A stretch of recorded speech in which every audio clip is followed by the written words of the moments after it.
Hello, and welcome to another Construction Programs and Results newsletter. We hope this finds you and your business in good health. I'm thinking that we have had enough of this pandemic thing. Enough already. Enough already. Please remember to protect yourself, your family, your employees, and all others that become part of your business. This week, we're going to talk about the health of your business. And it's obvious from the high failure rate of construction companies that a lot of business owners don't spend enough or any time considering the well-being of their business. This is a different verse of the same song I've been singing for 40 plus years?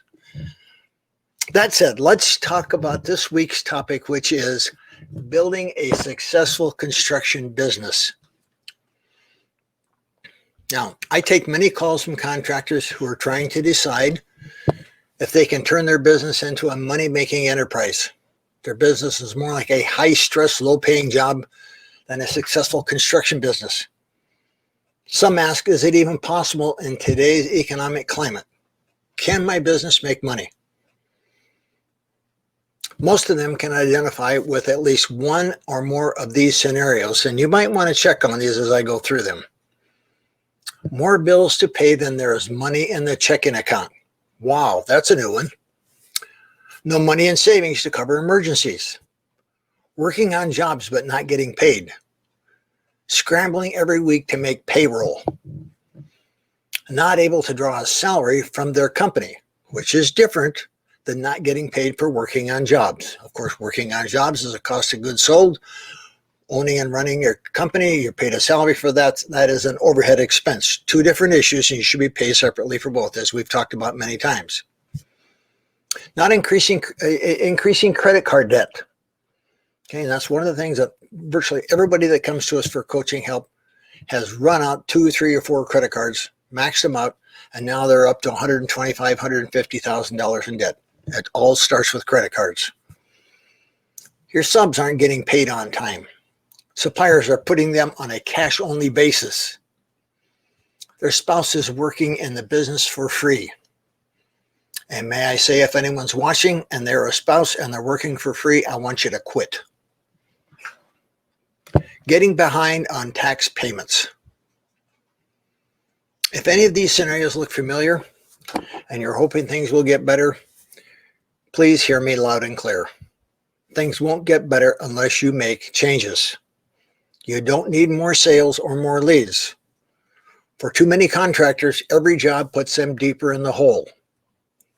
So please finish listening to this newsletter or reading it, as the case may be, okay, before you sell another job. If you can't pay your bills, yourself, your spouse, your suppliers, or your subs, you aren't charging enough for the work or service you provide. It's basic math. So today, raise your markup by at least 20 points. If you've been using a markup of 1.2, raise it to at least 1.4, or even better, 1.5 if you do remodeling. New home construction companies should use a markup no less than 1.26 times costs. When you raise your markup, you won't lose sales. That's a myth. You don't lose sales. In fact, most contractors find that their sales to leads ratio improves. Many times coaching clients come to us, they're selling 1 out of 7, 1 out of 8, 1 out of 9 calls they go on. And as soon as they raise their markup to what it should be, minimum 1.50 for remodeling or 1.26 for new home construction, guess what? Their sales to leads ratio gets down into 1 in 3 or 1 in 4 range. That is the first big thank you we hear from our coaching clients when they make that change. Now, this is only a stopgap measure until you calculate the correct markup for your business. You can't use someone else's markup because you don't have someone else's overhead. You need to calculate the markup for your business based on your overhead expenses and your profit needs, and begin using that markup as soon as possible. I can assure you that if the problems listed above are your problems, your markup is at least 20 points too low. Guaranteed. Next, set aside a percentage of each check in the door to pay your taxes. and don't spend the money on anything. I know how painful that is, but the money needed to pay taxes isn't yours anyway, so don't spend it. Then start setting aside anywhere from 1, 1.5% to 2% of every check through the door, and I'd like to call this the OCRA account, an operating capital reserve account. 1, 1.5%, 2% is not going to hinder your ability to pay your bills, but in the very near future, what it does is gives you the ability to walk away from bad potential jobs or bad potential customers. You have that freedom. Right now, if you don't have anything in savings, you don't have the freedom to walk away. Now, if you have credit card debts, any at all, don't care why. If you got any credit card debt, get out your scissors and cut those credit cards into little tiny pieces. From now on, pay cash or write a check for anything you purchase. Credit cards are a handy tool if you can pay them off and in full each month. But until you're able to pay them in full, stop using them. They just add to your debt load. All right, don't use them again until your credit card debt is completely paid off, and then only take use the credit card for bills that you can pay off within 30 days. If you can't pay it off in 30 days, don't use them. Okay? If you're behind to your subs, go visit them. Okay? No phone calls, no emails, a one-on-one visit. Face-to-face, belly-to-belly, call it what you want.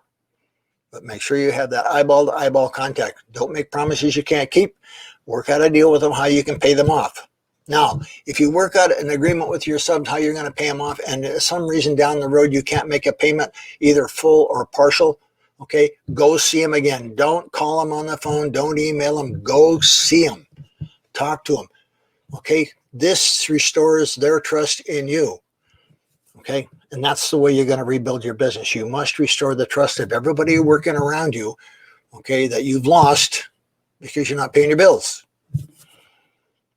Make sure your phone is answered properly whenever it rings. Okay? Return all phone calls the same day or by 9 a.m. the next morning. No stories, no excuses. Return your phone calls. All of them. Arrive at every appointment on time. Again, no stories, no excuses. Being late is nothing more than a bad habit. I don't know if anyone's ever told you that before, but I'll tell you that being late is a bad habit. Okay, it doesn't. In fact, it takes less time to be on time than it does to be late. Okay, if you want to make the sale at the right price, you got to prove yourself to your potential customers that you're responsible enough to build a job on time by getting behind out the door and off to the sales call so you arrive at on time. And on time means if you set an appointment for 1 o'clock at 12:59, you're ready to push the doorbell. 2 or 3 or 4 minutes late means you're late and you've broken your promise to that potential customer. Why should I, as a customer, have any belief or faith in you that you're going to do what you say you're going to do and you can't even show up on time? Answer me that one. Okay. When you go on an appointment, dress like a pro. Get yourself gussied up. Baseball caps, t-shirts, jeans, sneakers are for those still in high school. If you've been on a job, give yourself time to go home, clean up, take a shower, then go to your sales call. How can you expect a potential client to want to work with you if you show up looking like you just crawled up from under a house or off a roof and you smell like a goat? Clean up and dress up so you look like a successful business owner.